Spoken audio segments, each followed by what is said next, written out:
Oh, what's up? This is Jerry, and it looks like the Republican Party is even more confident in their candidate than I once thought. So confident that they're begging Ron Paul supporters, just pleading with us to vote for rat poison, or excuse me, I mean Mitt Romney. Sorry, I have trouble telling the difference.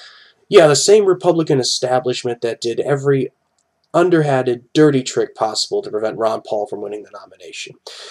Everything from falsely claiming that he can't possibly win with cooked poll numbers and blatant character assassination by painting him and his supporters as a bunch of raving lunatics or their buzzword conspiracy theorists, ballot stuffing, manipulating delegate counts, using voter intimidation tactics, in some cases even violence and arrests against Ron Paul voters, throwing them out of state and local conventions, and ignoring them and other dissenting voices at the national convention.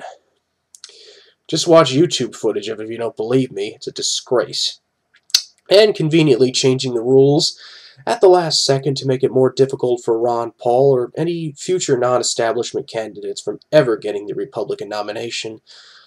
But you know, ladies and gents, that's politics for you. The Republicans should be commended. Everyone knows that it's within our best interests to have the sleaziest, most crooked, underhanded, backstabbing candidate win.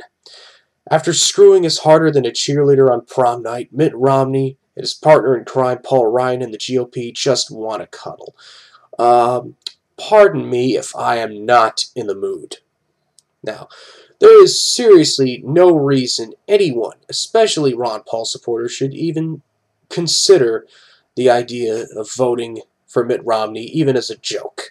Romney supports continuing our foreign policy of propping up brutal dictators, throwing them out like yesterday's garbage, and replacing them with another one.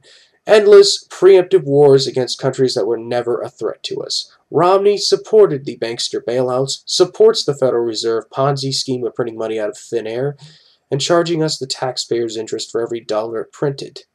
Supports torture, secret arrests, the indefinite detention of American citizens without charges. He even bragged that we should, quote, double Guantanamo.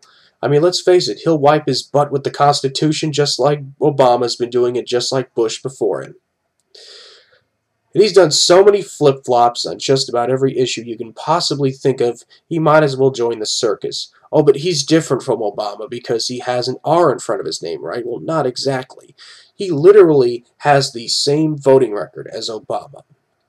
As governor, he passed a health care bill that later formed the basis of Obamacare, voted consistently for abortion on demand at taxpayers' expense, and has consistently voted to take away the right to bear arms, just to name a few issues.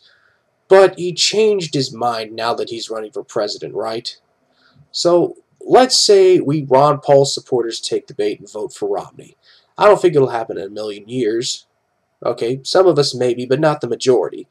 But let's say it does. Then what happens after the election?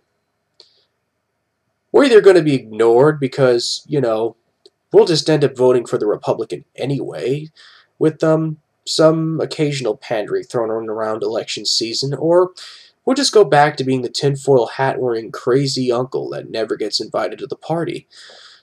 Or we don't support Romney, and if Obama wins, we get blamed for it. Because of the whole logic that vote for Ron Paul, or a vote for Gary Johnson for that matter, must automatically be a vote for Ron Paul. Heh, makes perfect sense if you don't think about it. So we're pretty much damned if we do and damned if we don't, according to them. But if we take the latter, we can at least have our integrity intact. John Quincy Adams really put it best when he said, "Always vote for principle, though you may vote alone, and you may cherish the sweetest reflection that your vote is never lost." Please, everybody, think about that before you cast your vote.